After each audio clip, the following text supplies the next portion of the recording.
ایک گاؤں میں ایک صاحب کی بیوی کے ساتھ کچھ انبن ہو گئی۔ ابھی جھگڑا ختم نہیں ہوا تھا کہ اسی اثنا میں ان کا مہمان ان کے گھر آ گیا۔ خاوند نے اسے بیٹھک میں بٹھا دیا اور بیوی سے کہا کہ فلاں رشتہ دار مہمان آیا ہے، اس کے لیے تم کھانا بناؤ۔ وہ غصے میں تھی، کہنے لگی کہ تمہارے لیے کھانا ہے اور نہ ہی تمہارے مہمان کے لیے۔ وہ بڑا پریشان ہوا کہ لڑائی تو ہماری ہے، مہمان نے کیا قصور کیا؟ اگر رشتہ دار کو یہ پتا چل گیا تو خواہ مخواہ کی باتیں ہوں گی اور پورے رشتہ داروں میں خواری ہوگی۔ لہذا خاموشی سے آ کر مہمان کے پاس بیٹھ گیا۔ اتنے میں اسے یہ خیال آیا کہ چلو بیوی اگر روٹی نہیں پکاتی تو سامنے والے ہمسائے بہت اچھے ہیں، خاندان والی بات ہے، میں انہیں ایک مہمان کا کھانا پکانے کے لیے کہہ دیتا ہوں۔ چنانچہ وہ ان کے پاس گیا اور کہنے لگا کہ میری بیوی کی آج طبیعت کچھ خراب ہے اور ہمارے گھر ایک مہمان آ گیا ہے، لہٰذا آپ ہمارے مہمان کے لیے کھانا بنا دیجیے گا۔ انہوں نے کہا کہ بہت اچھا، جتنے آدمیوں کا کہیں ہم کھانا بنا دیتے ہیں۔ وہ مطمئن ہو کر مہمان کے پاس آ کر بیٹھ گیا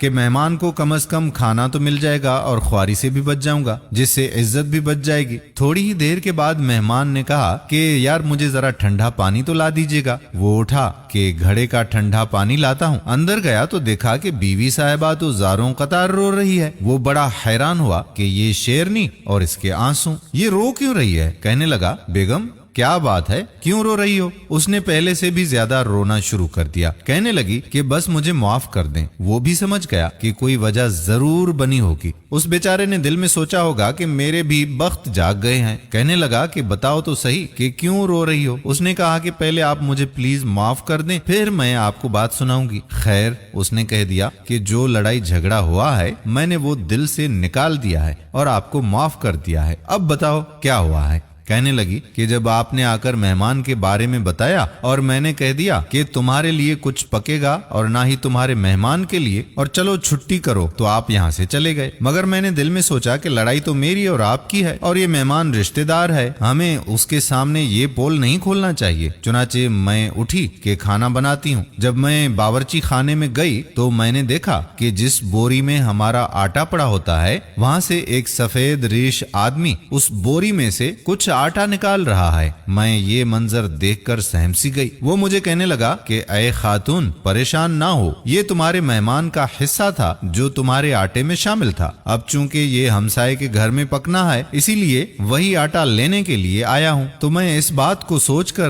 ابھی تک رو رہی ہوں کہ ہمارے گھر سے نصیب چلا گیا۔ دوستو، مہمان بعد میں آتا ہے جبکہ اللہ تعالیٰ اس کا رزق پہلے سے بھیج دیتا ہے۔ اللہ تعالیٰ ہمیں مہمانوں کی خدمت کرنے کی توفیق عطا فرمائے، آمین ثم آمین یا رب العالمین۔ دوستو، اگر ویڈیو پسند آئی ہو تو اپنے احباب کے ساتھ اسے شیئر ضرور کر لیجئے گا۔ آنے والی ویڈیو تک آپ کا اپنا میزبان قادر بخش کلہوڑو آپ سے اجازت چاہتا ہے۔ اپنی دعاؤں میں یاد رکھیے گا، اللہ نگہبان۔